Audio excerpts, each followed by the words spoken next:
and welcome into another exciting episode of Pete vs. Anxiety, the mental health podcast, breaking the stigma that mental health is talked about enough today, guys.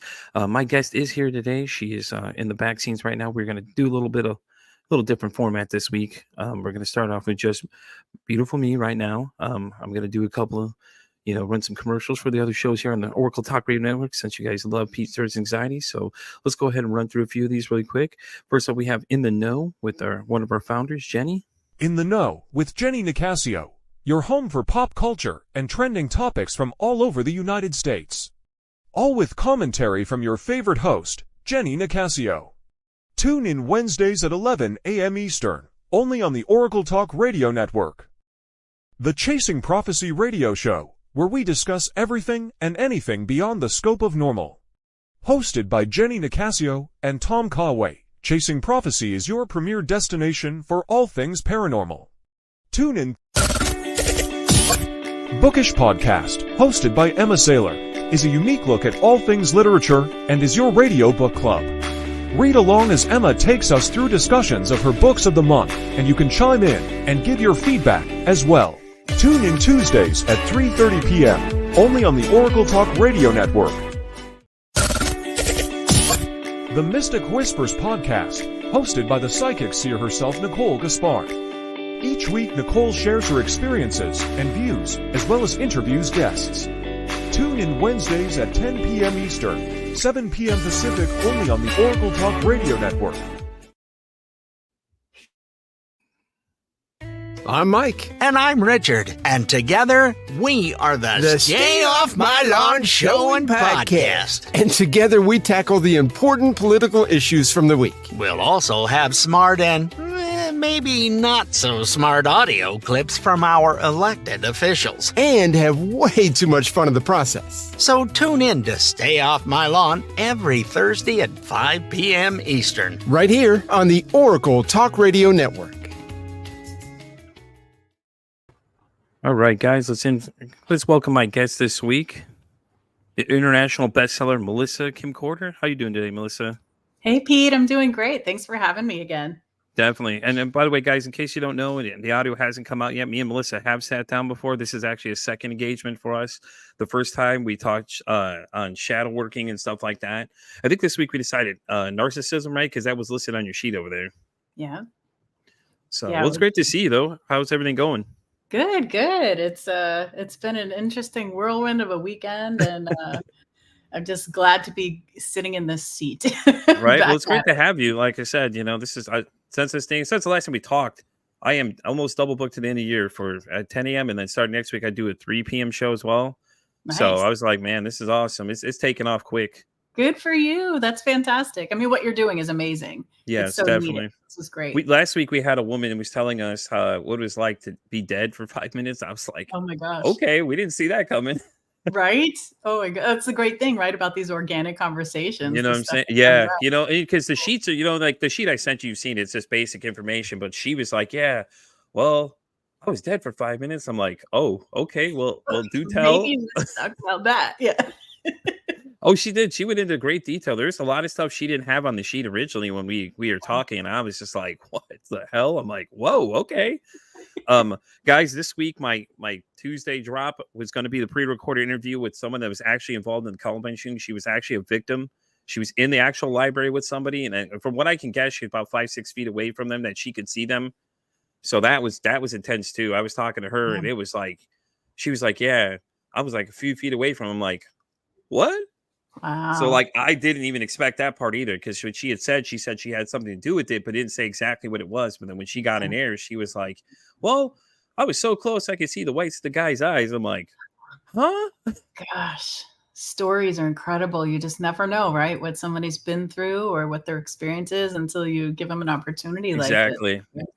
And that's the great thing about this is that, people just want to come on here and be heard. And that's the main thing, is people just being heard. And it's great to hear them, what they have to say. Yeah, absolutely. So any news about your new book? A little bit. It's coming along. So we got it it's in the editing process right now, which is super exciting. I don't know, I geek out over stuff like that, but it's kind of fun. I would definitely write in a book. I would be geeking out about it too. Why not? Yeah, it's so fun. You just watch it come to life. And especially when you have really great editors and people that believe in the work that you're doing, it's so different than just tweaking something, right? Like making adjustments to grammar, but to actually give life to it in a new way. And I'm just in awe of the process. So I'm excited. I wish I could bump up the date. It doesn't come out until like Oh, do you have fall a of 2025. we'll But I'm see. We'll just, have to have you back for a third time. You can come on and tell us about the book and everything. That that's way right. we can do it. We'll plan it right Yeah, about the time when it comes out. That way you can sell it out to everybody. that'd be fantastic. It's Definitely, such yeah. a good So concept. just keep me in touch on that and let me know for sure when it is exactly. If you when you get a date figured out for me, and then we'll definitely set it up for that. Awesome. Yeah, that'd be great. You never know. By then, I may have 3 shows during the day, so we'll see. Right? I know, especially when you find your groove and you're good at it and it's awesome and things start clicking and falling into place. And, I just love watching people thrive, like, and when they found their zone of genius, it's really Y- quite amazing. Yeah, and like I said, this thing is just taken off completely. It's crazy, how fast I've gotten to where I'm at now, and it's just everybody wants a piece of it. And then, I get the constant jokes of, "Oh, well, do I have to wait till next year to be on your show?" You might have to if you don't do it now. Like Right? you gotta set a date. I'm sorry, they fill up that fast. That's right. That's great. That's good.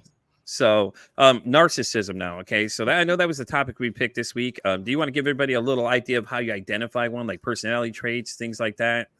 Oh man, it's such a loaded question because there's overt narcissism, there's covert narcissism, and it's there's things that are hidden, there's things that are obvious. One of the things that I look at when I kind of work with this subject matter is I looked at the aftermath of how someone who is in proximity to the narcissist, how they feel. The patterns of behavior are sometimes easier to see after, right? Hindsight. That's part of the damage that's done in this type of experience when we've encountered someone who is a narcissist or has different levels of narcissism. I think that might actually be a good place to begin. So first of all, it's something that we want to consider that all of us have a certain degree of narcissism within us. It's not inherently a bad thing. What happens though is when it becomes heightened, inflated, or something that starts to really dominate the personality, that's when it becomes a dangerous thing. So to fall in love with yourself, to love what you do, to be proud of what you achieve and things like that, there's a healthy level of narcissism there, to put even the work that we do right in this way, podcast and being an author or speaker of any kind, you sort of need to engage a little bit of those qualities in order to put your things out into the world so that people can find them, so that you can do the good service that you're doing, right? Without marketing it, people don't know that it exists, and it doesn't reach the people that it needs to. So on one level, there's this healthy narcissism, which is being able to bring attention to the self and to do it for good reasons.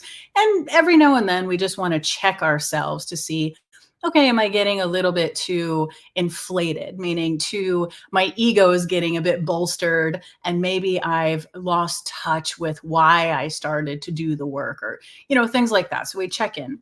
But when narcissism becomes a problem is when we start operating from this particular this mindset, there's layers to this. There's all these different qualities and characteristics and things. But when that becomes our dominant way of being and we start to minimize other people and only make it about our experience, that's when it's really lopsided.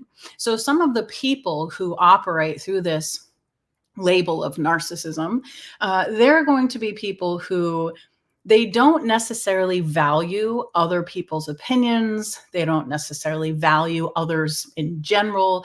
In fact, the way that people are usually utilized in their lives are as pawns or objects. So when you see someone who's just sort of saying what they need to say, doing what they need to do to achieve a goal, but not really having any conscience around it, not considering how other people might feel, right? So then we have layers of empathy involved. All of that's lacking for a narcissist. They will use people for their agenda versus having an actual relationship or caring about the person. So there's lots of qualities and lots of traits, but that might be like kind of a good place to begin. Yeah, yeah, definitely. And I know, like, when people hear narcissism, they always think of the direct opposite, the evil end of it, basically. Like they're Right. like, well, it's always bad. But like you said, everybody has some of those traits already, and it can be positive. But as you're saying, that's the negative sides of it. Yeah. It's kind of like if you think of even rage and anger, there's healthy ways to process and to channel those emotions into creativity, to express them so that they don't wreak havoc on the body or the mind or cause harm to other people. But when we start to only know how to live through the lens of rage or anger, it's destructive. Narcissism is very similar. It's protective coping mechanisms that we start to. The narcissist will be operating out of these coping mechanisms, and they're not necessarily conscious. So this is where it gets a little tricky too, because people sometimes assume that narcissists always are conscious of everything that they're doing. And that's not always true. They may not actually understand what's driving their behavior. They may not know what the origin was of their of a traumatic event or moment or a shift within their psyche that created some of these dominant patterns. So some of them, it begins in childhood. Sometimes it can actually shift into adulthood. It isn't necessarily something we're born with. It's similar to the topic of psychopathy and psychopaths for very similar reasons. It's always like, okay, chicken or the edge, or chicken or the egg, which came first? Yeah, see Was that it the that's their environment? argument. Like what produces these kind of individuals? I think of, well, and if we look at even the definition of psychopath, it means suffering soul. And I think narcissists really do fall into that same type of a category. It's just difficult though, because it's hard to have any kind of empathy or compassion toward them because they lack it in their way, in their behaviors and responses to others as well. So it's really tricky. There's a lot of manipulation. There's different levels of that manipulation. There's so many different ways that it's presented. And again, the overt covert. So it's like how much is shown and how much is hidden.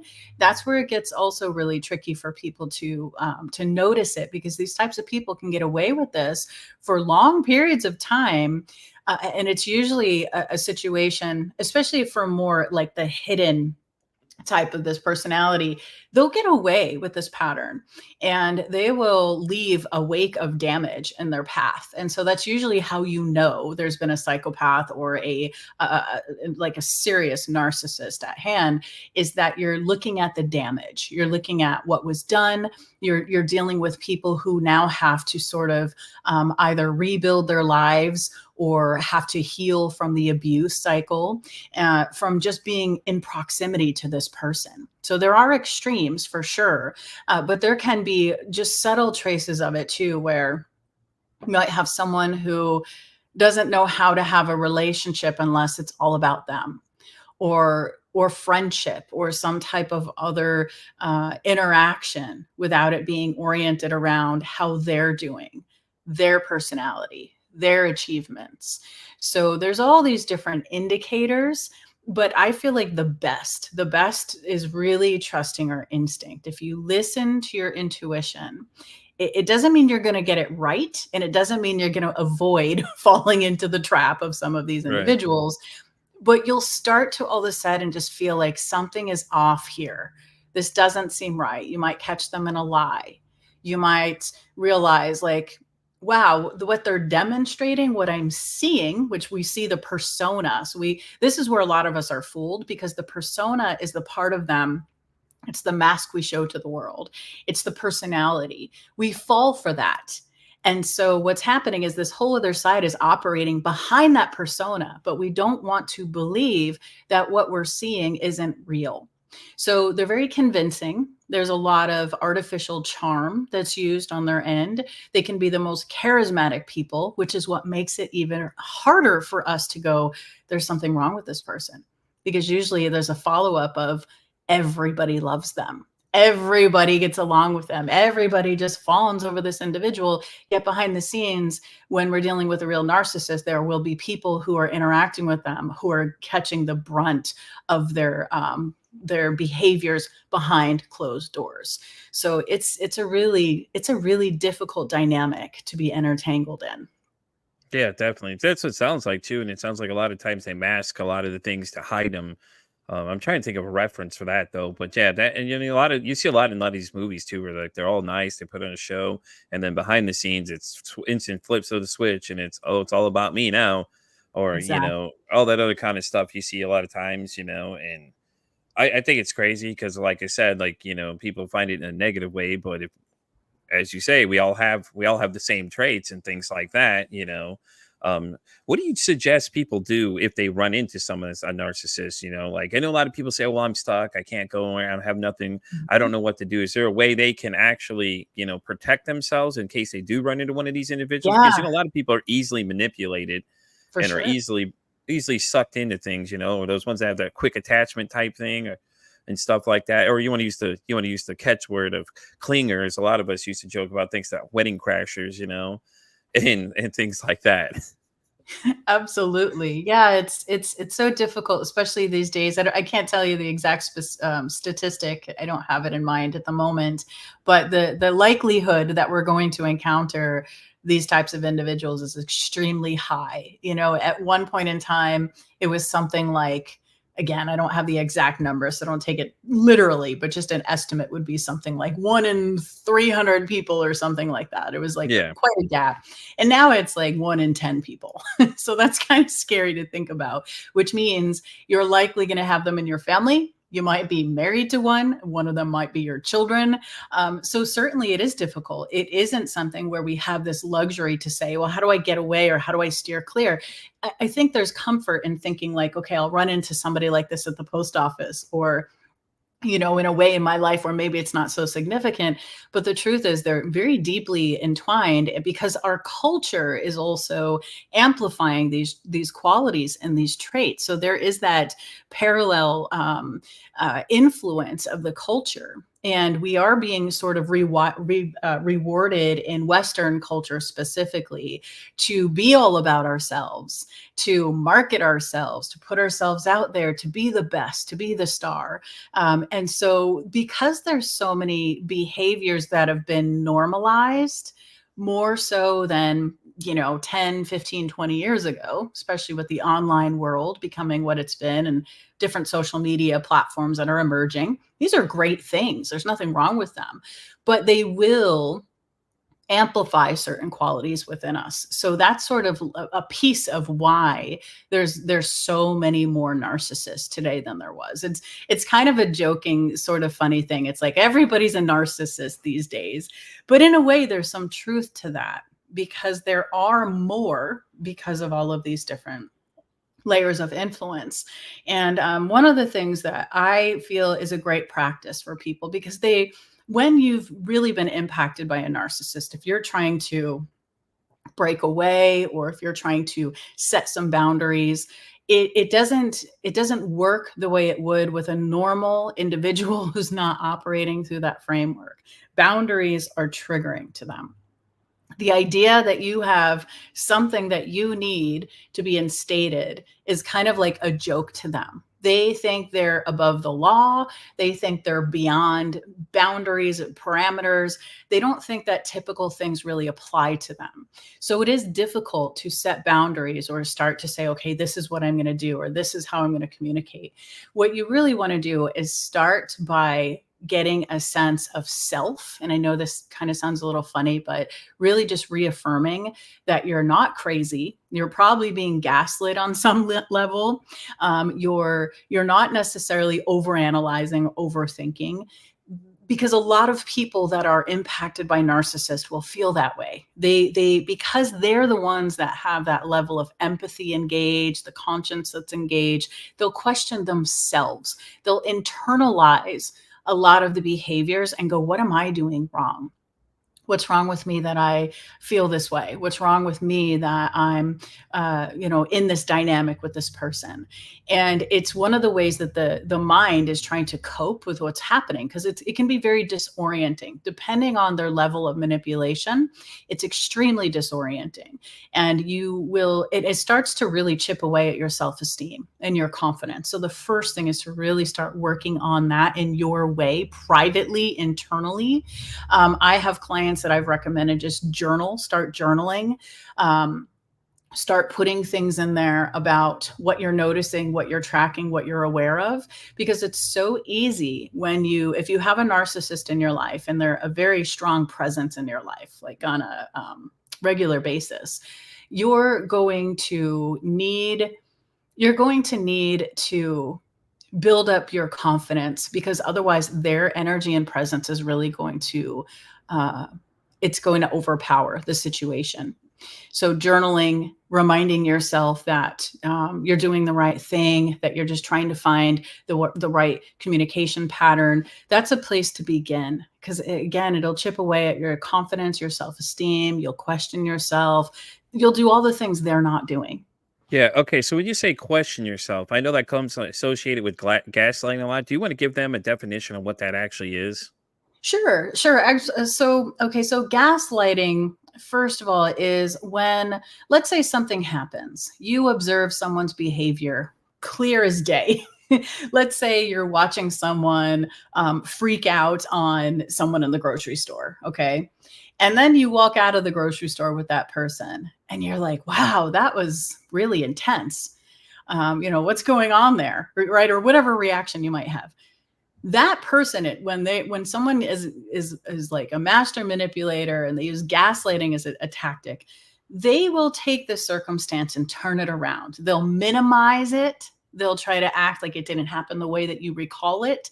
They'll try to make it like you're crazy, like you're not seeing things clearly. But the issue with this is that's one example that's kind of like a big scene.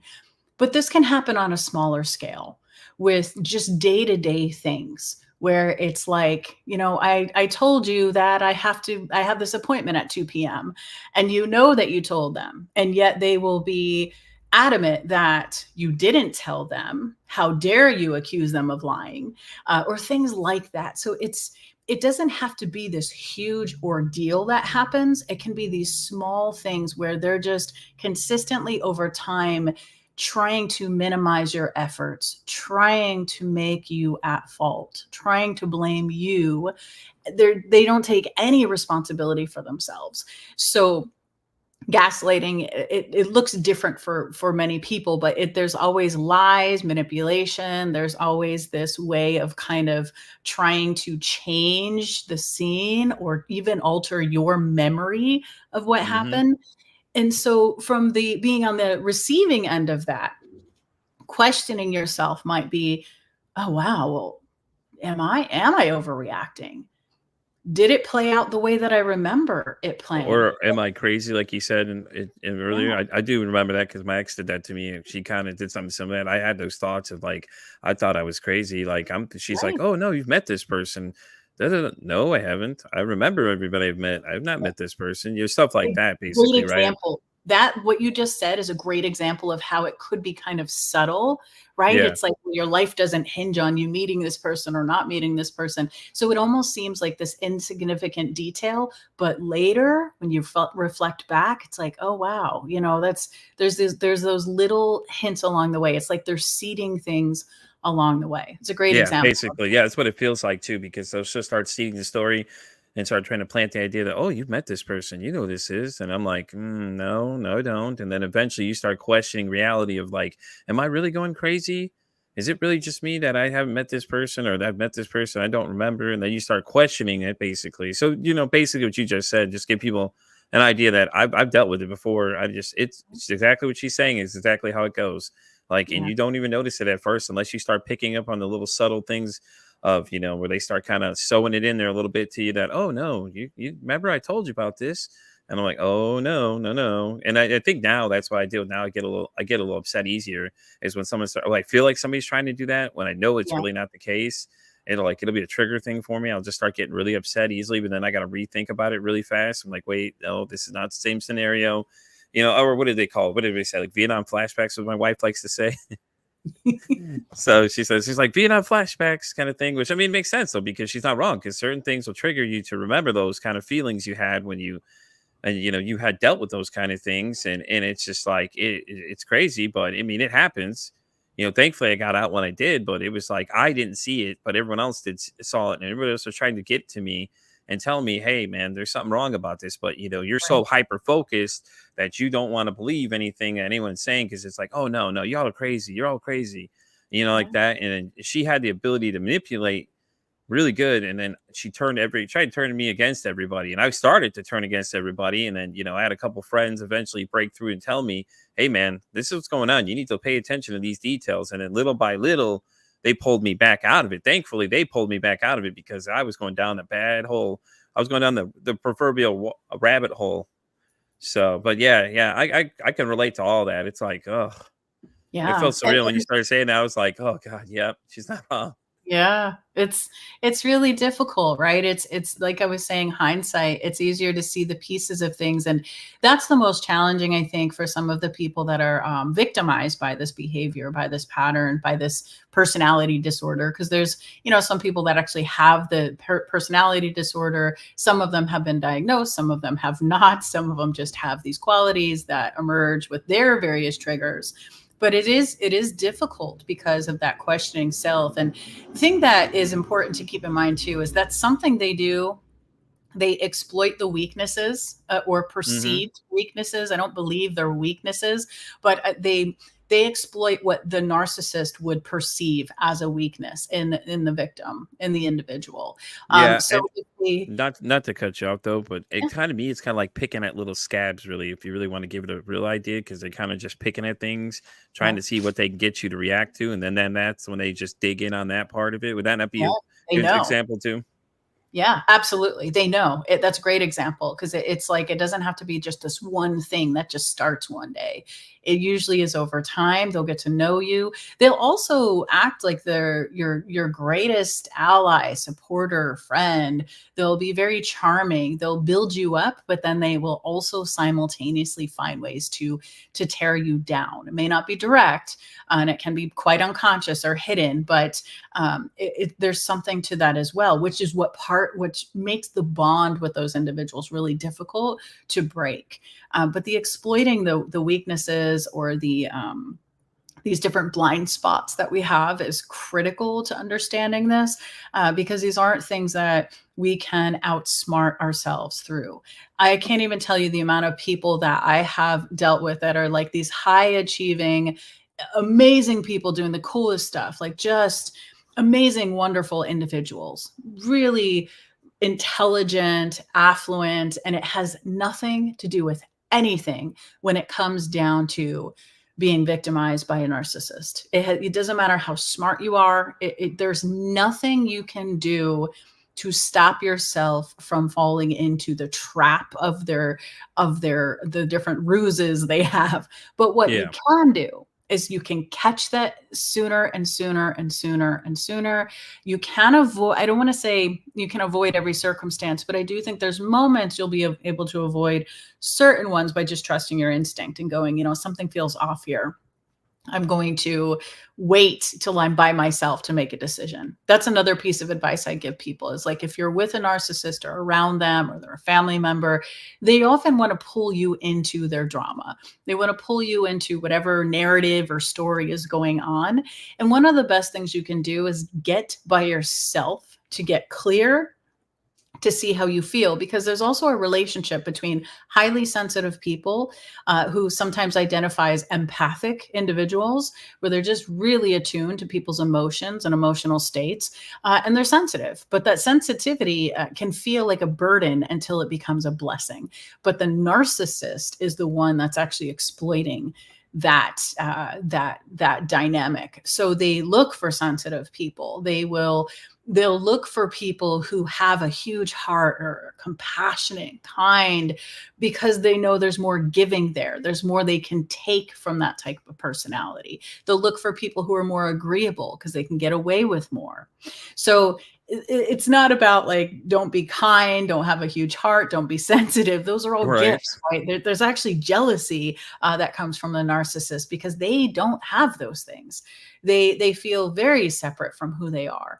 They have deep emotional wounding when it comes to who they are, their value, right? So they devalue other people and they really destroy relationships and things like that.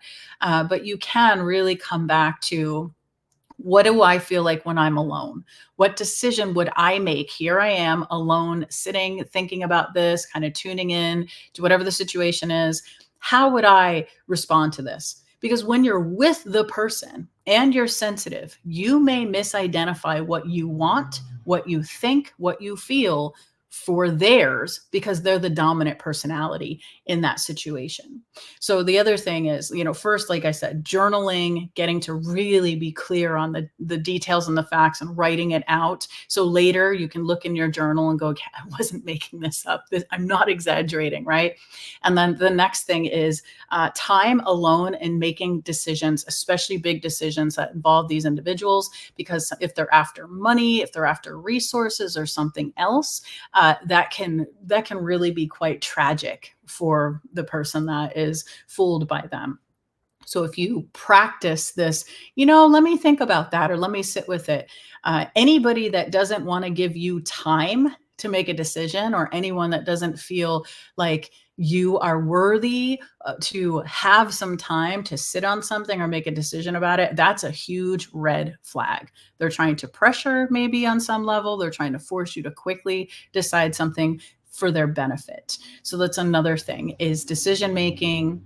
Communication is difficult because you can't really win with these individuals. They're picking apart everything you're saying.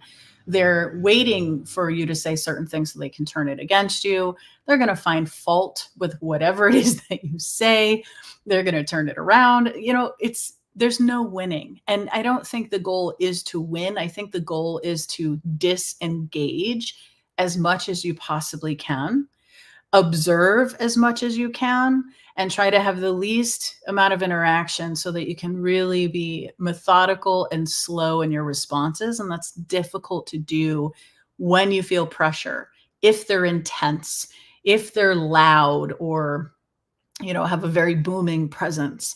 But communication patterns are interesting because they're always thinking strategically. You're always like an object or a person that's on the path that can help them, or you're on the path in their way. And either way, you want to take the time to kind of sit with decisions and think about communication and how you want to approach things. Rushing doesn't work. Trying to win doesn't work either. Well, you got to win. Come on now. That's how things work in society today. We have to be the winner of the group, all right? If not, So with narcissism, though, my next question for you is that, is there, like, how people like to automatically say, oh, you're automatically narcissistic? Are there other things that fall in that category that might be similar to it that people may misunderstand and think it's Yeah. narcissism, but it's not? Because I do think that happens a lot. A lot of people mislabel things nowadays, Oh, absolutely. or like to say, like, they like to use WebMD and go look up everything and then automatically think they've got cancer before they know anything. Exactly. Oh my God. I love this question. Actually, it's a great question because there are other things, and they're not necessarily just like personality disorders or things like that, although there are other things, but reactions and stuff like that. So for example, let's say that I can use a very personal example. I've had people think that treat me like I'm a narcissist because it was the first time they experienced one of my boundaries. So sometimes what happens, right, is I'm a business owner. I've been in business for 20 years and I'm a depth psychologist. I'm an author, a speaker, but I've mentored people. I have classes, programs, all sorts of stuff that I've done for a long time. And in that time, I have had to be less available to clients or students or what have you in order to get anything accomplished and to have certain systems in place in my business.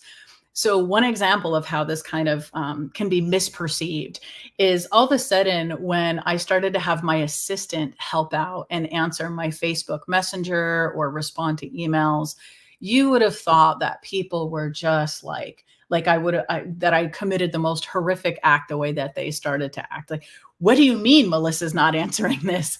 What do you mean it's so and so? Like, how dare you have one of your, team members? I'm so important. And I'm thinking like, wow, that's interesting. So entitlement is really an interesting dynamic that can play into this. When somebody feels entitled to your time, to your energy, and they don't like you having a boundary or a policy in place or something else that's legit and actually quite neutral, right? You can be perceived as a narcissist. Then might start to say things like, oh, you're not available anymore. Now you're too popular. Now you think you're better than anyone else. Now they try to guilt trip you, kind of is what it Yeah. sounds like next. The next thing to make you feel bad. It's like, well, guys, I'm a business owner. I have a lot of networks, a lot of things going on here. So I have to have Yeah. other people help me Yes. That's it. respond. And that's Yeah. what people start to learn when we're doing this podcast. I think that's what we touched on the first subject, is how people understand how these things work. Like they'll message me and go, all right, cool. Let's set the date right now. I'm like, let me see Right. if it's available. Hold Yeah, on. there's a process here. There's You there's know? an entire process you have to be successful, to spend your Exactly. time doing what you enjoy. And it's the Yeah. same thing. So I feel like an entitlement can be one of those things. Now it's interesting, right? Because the other side of that is narcissists will often act entitled. They act like they're entitled to resources, people, situations. But when it's misperceived, sometimes the person who is then wanting to call someone a narcissist, what they're actually doing is projecting. So projection becomes a huge part of this conversation. Just because we don't like something doesn't mean someone's a narcissist. Just because we don't like the boundary that's been put up in order to have things run smoothly doesn't mean they're a narcissist. Just because they want you to sign a contract or pay a deposit so I'm kind of joking, but I'm not, because these are actual things that have happened just even within my own business. And the narcissist is sort of blind to a lot of their own behaviors, and so they will use projection. I also had this with old situation, let's just say, where I supported someone in my business and was someone who like offered them lots of resources and support. And I felt like I was doing the right thing and being of service, and they took and they took and they took. And when I said, okay, I changed my phone number, and I didn't give this person my phone number because it was a very unhealthy sort of entanglement. And I started again having my assistant step in and other people kind of trying to separate them from my life. And they lashed out, and it got so nasty, and started telling people I was a narcissist. I'm like, are you kidding me? So a lot of things revolve around business, obviously, just because that's my framework or what I'm operating from. But I see this a lot too in families where there is a child or a adult, now child, who decided to do things different than the parent, to take a different path. Sometimes when our children are growing up and they cross that threshold where they're starting to go make a life for themselves independent of their parents, it can really trigger the parents.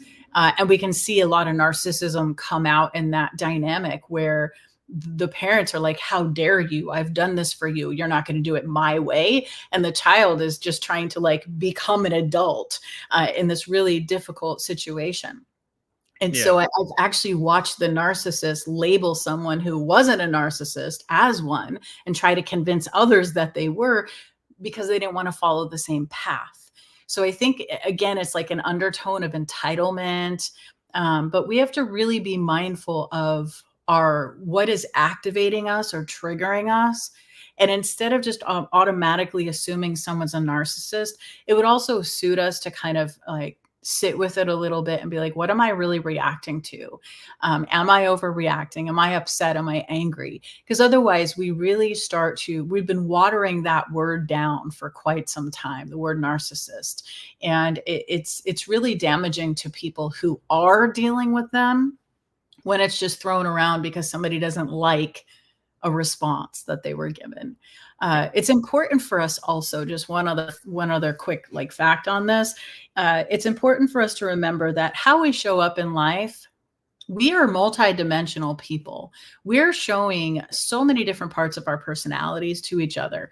Like right now, you're experiencing one part of my personality because I'm sharing, I'm speaking, I'm doing a little maybe teaching in there.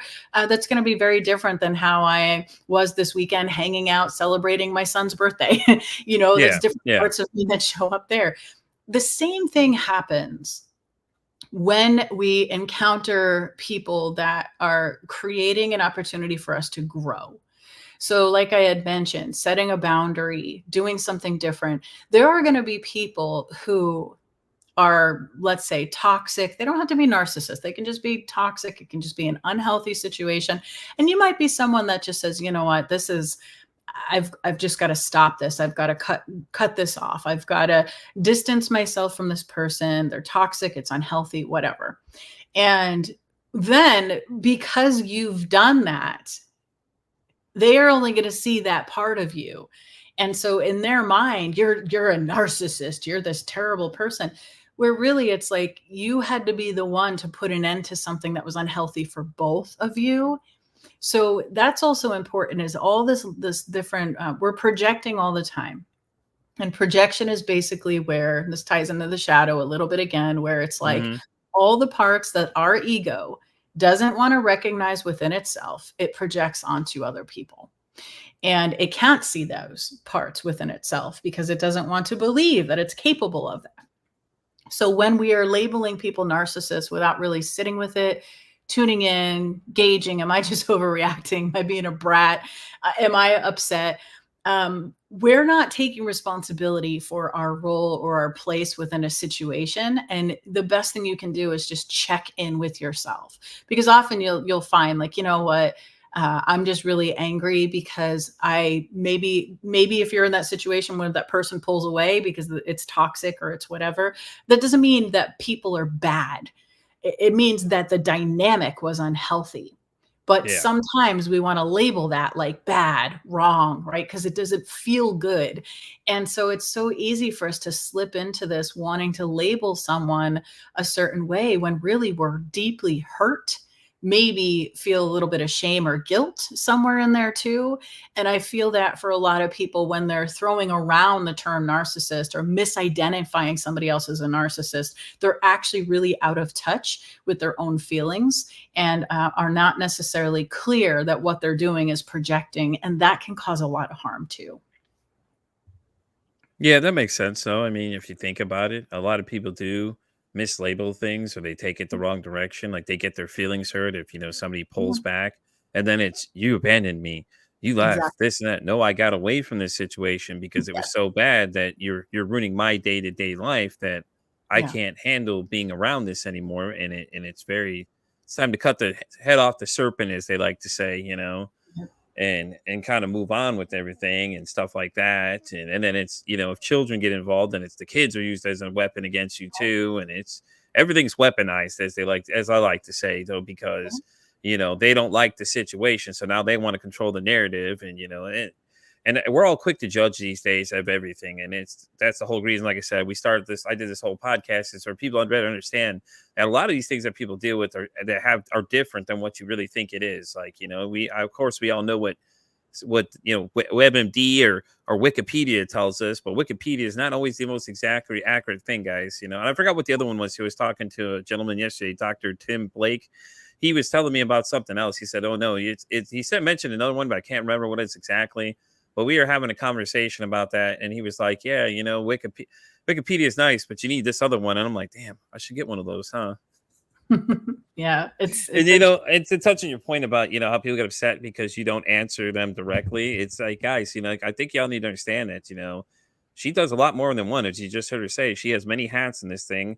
I assume she's emailing me back sometimes too. I'm not sure. She does, she doesn't. I mean, it's okay. I value the time that she's emailing me back and forth. I believe it's most of the time it is that she's emailing me. If not, I'm like, I'm not mad. I mean, I understand she's a busy woman. You Yeah, know, and and I usually let people know too. I'll say, you my can tell by assistant. the way the message is written that it's you. Yeah. That's the way I look at it, because you can tell you have a certain signing off on yours, the way you say it, and I know it's you, and I'm like, okay, cool. If not, it's like, oh, then somebody must just be copying this thing. Yeah, exactly. And so I'm also very transparent about it. Like when even Yeah. with Messenger and even with things like that, Hmm. I would announce it to people or I would send an email to my clients and say, "Hey guys, just here you go. Please don't send any personal information back and forth and here's why." And that in itself was the trigger for people. It was like, "What do you mean I can't send you my 16 paragraphs of what's in my mind right now for free?" I can't send To you my try to news get your article about everything that doesn't make any sense right now. Come on now, it's all about me. yeah, or messages, it would blow your mind. I mean, I'm sure you get them too, but it would Oh blow your God. mind to see some of the messages. People strangers, people I've never met, never worked with, and will send me paragraph after paragraph of what's going on with them. And to come back to what you said though, the good in that is they wanna be heard. And I Hmm. definitely don't take it lightly that people feel safe with me to express.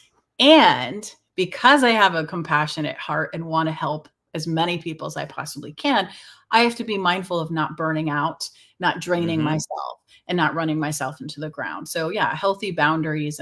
But when you were just talking, Pete, one of the things too about the like you said, how sometimes it's doing what we have to do just for our own sanity or for a situation that's just unhealthy and chopping off the snake's head, that kind of thing. There's a term called ghosting that also gets misused a lot Yep. around all of this stuff too. And, I've had that happen before where I had set boundary after boundary and somebody continued to disrespect me and go around me and try to get other people to buy into the narrative to the point where it was just so detrimental and over the top where I was like, all right, I'm done. I've given this person, this thing so much of my energy and time. It's draining me. If I have to think about something for more than an hour or two a day ongoing and it's consuming because you're just trying to find a solution, you're trying to do the right thing, but you realize there is no solution with certain personalities. They just take. Then I get to the point where I'm like, that's it. We have to cut ties with this person. And so we tried to do everything very in a positive manner and it just didn't go well. Unfortunately, it came down to, okay, unfriend and block on social media. And I don't want any more contact with them if I can, do that via email or whatever. But then their narrative is, oh, she ghosted me after all these years that I knew her. And I'm like, let's be honest here. You saw me speak somewhere. We didn't know each other. We didn't have a deep Yeah. Right. relationship. You observed me somewhere. And although I'm grateful for that, and I'm so grateful that people resonate with things that I might share or talk about. There's no just more rewarding feeling than just knowing that the things you've been through might help other people. And that doesn't mean they're entitled to every part of my life or my energy. Exactly. And that gets a little muddled too. So narcissism, we can see it kind of like I like to look at it from both all these different angles, not just, oh, let's the narcissist is over there, but also how are we perpetuating these cycles within us? How are we relating when we are encountering an actual narcissist, and the personality Yeah. disorder, and then the qualities along the way, because it's really muddled. It's not that clear cut in a lot of these circumstances. Yeah, when you say muddled, it's kind of like when people try to diagnose bipolar. A lot of times, you hear people say a lot of times that that one's very muddled, and it's hard to diagnose it because there's so many different things that come into that factor. And I get it's toward the weird messages. I get tons of those weird messages. Like I get somebody every day, like, "Oh, do you want me to promote your podcast? Here, pay me some money first." I'm like, "Well, that's Right. nice. I Yeah. need you to show me some results first." And I had a conversation with somebody on Discord because I just got a sponsorship from Dubby, which is one of those energy drink company things. I had these guys, just everybody hitting me up like, "Oh yeah, well, I have 1 million followers." Okay, so if you have 1 million followers, how is it you're not making enough money versus somebody with 5,000? And I'm just questioning Right. all these things as they're telling these things. I'm like, something here doesn't make any sense. And then Yeah. one guy, he decided to call me a very interesting. He called me a racial slur because he got mad because I'm like, dude, I'm not paying you anything because I don't know who you are. First off, Right. you're just some random person who hit me up on the internet. like I asked about you. I was like, okay, so what's your business? Who you represent? What are some of the things you've done? What are some of your, stuff like that? All the questions you should be asking everybody, not just giving into all these weird, hey, listen, this guy says I can make a bunch of money. And Right. it's funny I say that too, because I had a friend that called me the other day, and he's a real good personal friend of mine. He helped me get through my first relationship that had ended terribly. It was the one that was gaslighting and manipulating me and everything. And he calls me the other day to tell me about this idea. And I'm just thinking, dude, what are you talking about? Like, he's literally telling me all these things. I'm like, what, dude? He's like, yeah. He said I can make all this money just doing this. I'm like, Oh man, this man. starting to sound like a pyramid scandal here, bud. Yeah. So dangerous. You just never know. Yeah, like there's Yeah. some good opportunities, but then yeah, you got all that. You gotta start What's- questioning a lot of stuff because you're like, I Yeah. don't know, man. This doesn't sound like something that makes any sense. And he was trying to explain it to me, and I'm just like, dude, I can understand a lot of things, but what you're saying, yeah, I don't get what you're saying there, man. Okay, all right. And I'm like, Yeah. hey, man, I gotta go. I'm tired. I'm gonna go to bed now. It's so true. And I It's feel bad when I cut the conversation off because he's so excited to tell me, but at the same time, it's like, dude, I don't know, man. It doesn't sound too reliable of information. Who's this yeah, person you got this information from? Oh, he's a self-made millionaire. Everybody's a self-made millionaire these days. right. Hell, there's that guy in TikTok that used to claim that he had all this money, and then it turned out he did it. It's like, guys, it's just a persona he's playing. It's TikTok. That's It's right. not real life.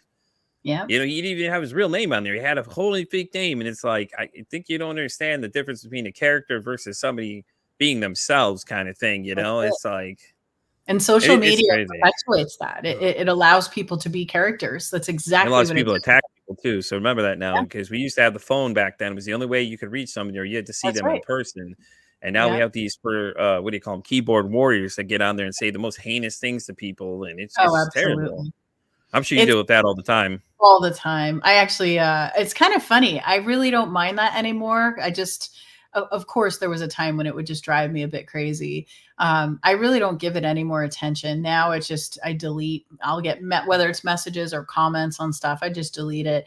I think for me, my trigger around all of that stuff is when it's closer to home.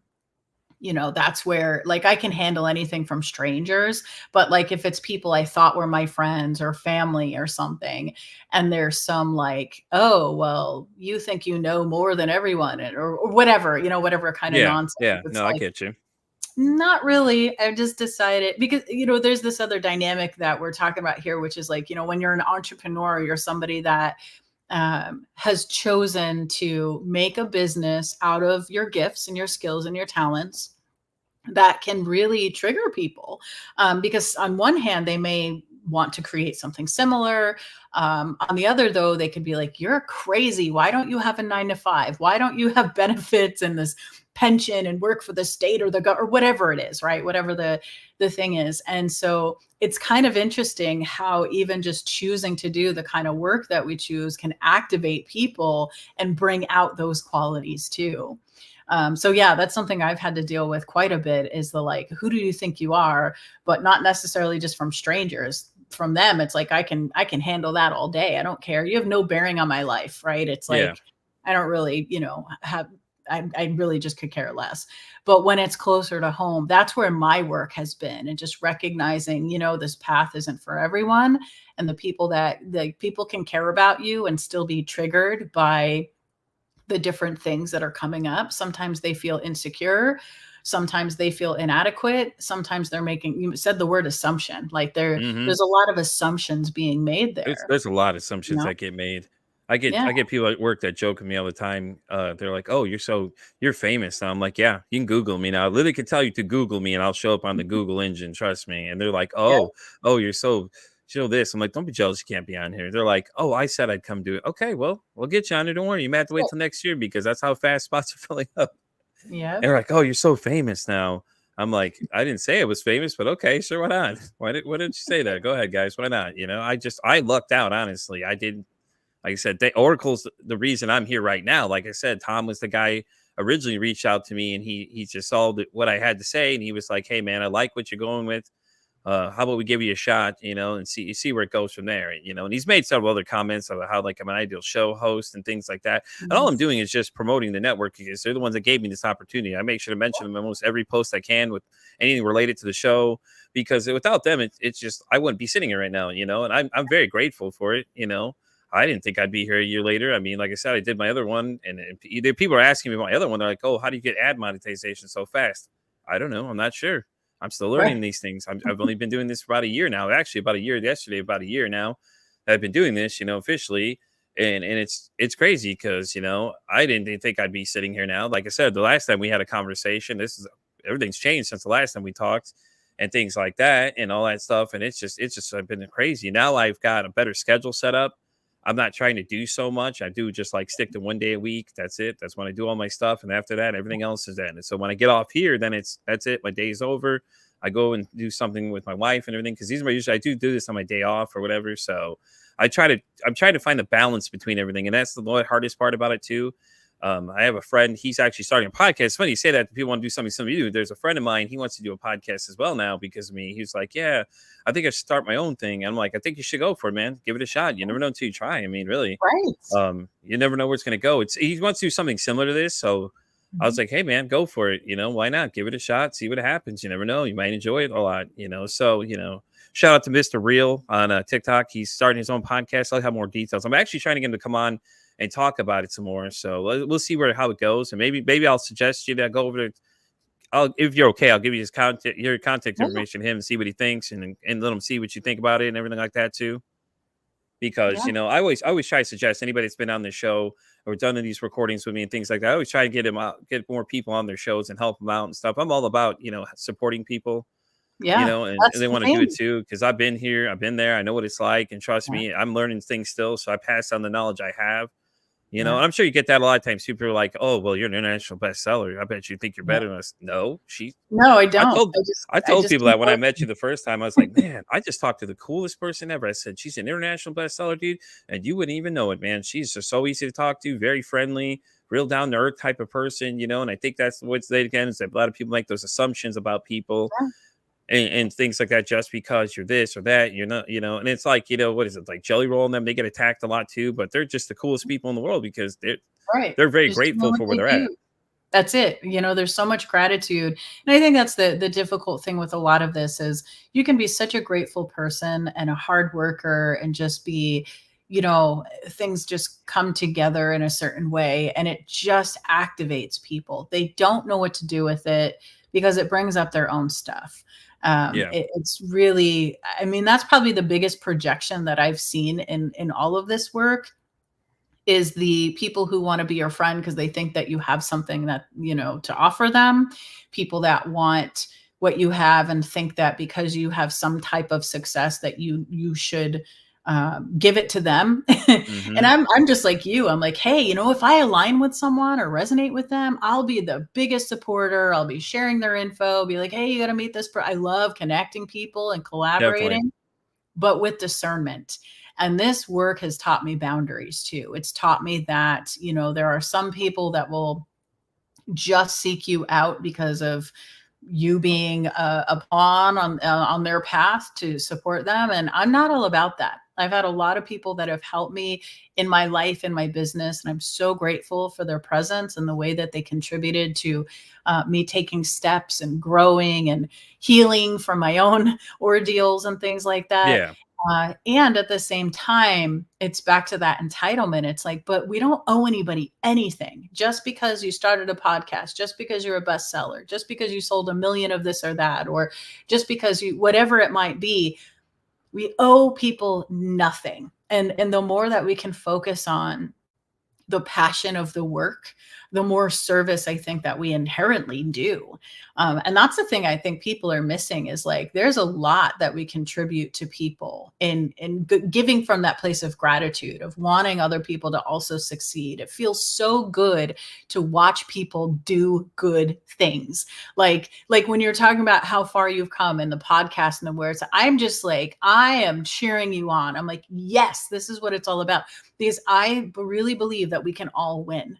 We can all win. And that's another thing. Narcissists, nope. That's not how it works for them. They are the winner. They are the top. They have to be the main person, the main thing. Yeah. But when you have an honest, genuine person who's like sharing and generous with their time, with their energy, they're really good at taking that. So for those of us that are compassionate and really excited about what we're doing, we still have to be mindful of that. We still have to be sort of not overly cautious, but considerate of these things. And it's taught me to have better boundaries. And it's really interesting because for some, even though there's been a couple nightmare situations, like I Oh was God, talking about yes. earlier, there's I been have one too. I'll tell more you about when we respect. get off here in a second. I'll Yeah, definitely tell you about one because there's one I want to tell you about. I just don't want to share it on here. I just don't yeah, think it's yeah. that type of thing. But I can give you a good snare on that one. Yeah. But there's been more respect, I think, than drama. There's been more appreciation than drama. There's been more people who I get the most beautiful messages, and I really do take the time and just I'm always like, thank you so much for sharing this with me. For it's very different. So I just want to make that clear because not all the messages are like, help me, save me, fix Yeah. me, do it for free. That happens too. But some of them are like, hey, I just heard you on this episode and you were talking about whatever. And I loved how you said that and it resonated. And thank you. And I'm just overjoyed. I'm like, you know what? I would do this all day for fun. The fact that it might help someone along the way, that's like icing on the cake. And Exactly. I'll take the time to respond. So it isn't all bad, but I think that it's important for those of us who, and it doesn't matter if you're an entrepreneur or not, but just somebody who's encountering these difficult dynamics, to keep doing what you're doing, trust your instinct because you are not crazy. You're Right. not overthinking, overanalyzing. And You're you're not probably, ignoring people. So, for yeah, everybody that you're does that, probably I'm not very trying to ignore intuitive. you. I'm one man doing Yeah, this whole thing on my own.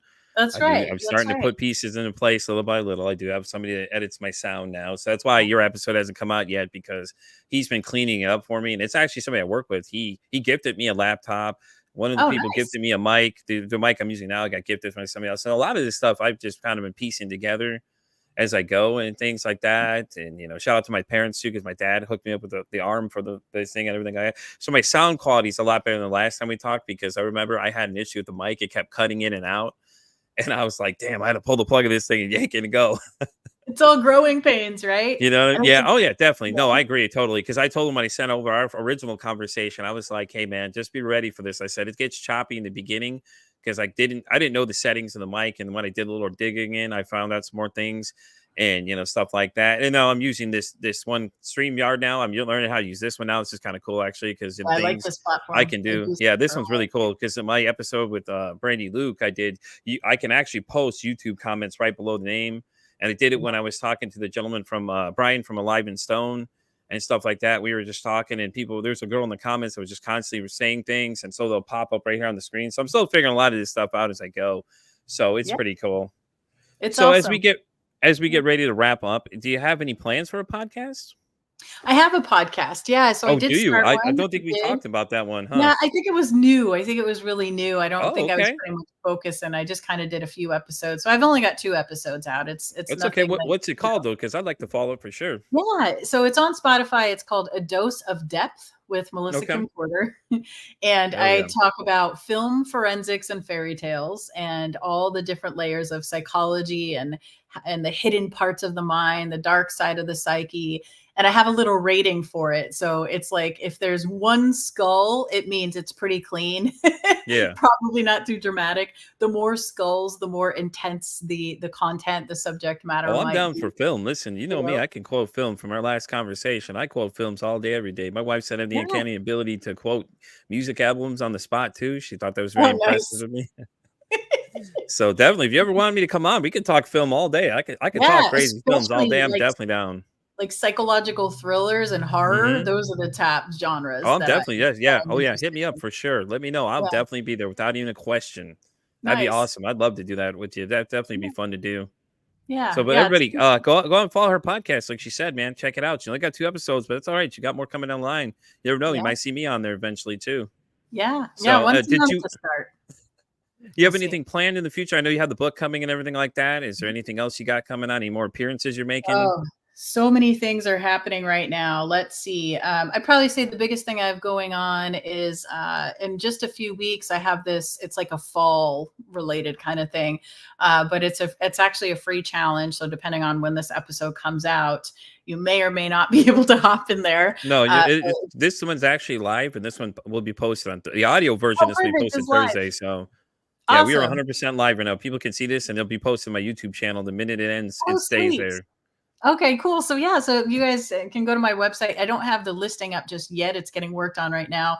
But I do this free challenge, and this one is really, it's interesting. It weaves the fairy tales and intuition, and it's primarily geared towards women, but it's not, I'm not exclusive to women. I just tend to use a lot of language in it that's very much about like healing and shadow and stuff that is more like got a magical kind of quality to it. But yeah, and I do a lot of mentoring and group programs and stuff around giving a psychological pattern. And then we work with a fairy tale to see how Oh, that that's interesting. translates to life Oh, that experiences. sounds pretty And cool, actually. I kinda that's like that. fun. I'm gonna have to check that out for sure. That Yeah, that sounds it's like a fun. very interesting way to It's deep. adapt them. Oh, it Yeah. sounds like it's gonna get pretty deep on that one too. Yeah, it's intense. It's good though. People come out of it just feeling more solid in who they are, trusting their instincts, realizing like they're, even with all this dark stuff we talk about, narcissism and psychopathy, there is beauty in the darkness too, and that's part of the goal, the intention for sharing that experience. Yeah, definitely. Did you wanna plug any socials where people can find you, things like that? Any I know your book's available on Amazon and stuff like that. We talked about that the last time, and, just where can people find you if they wanna reach Yeah, out to you? And be nice, by the way, people. Don't be rude to her, okay? She's very nice. I'm that's only right. I can supposed to handle answer it. comments.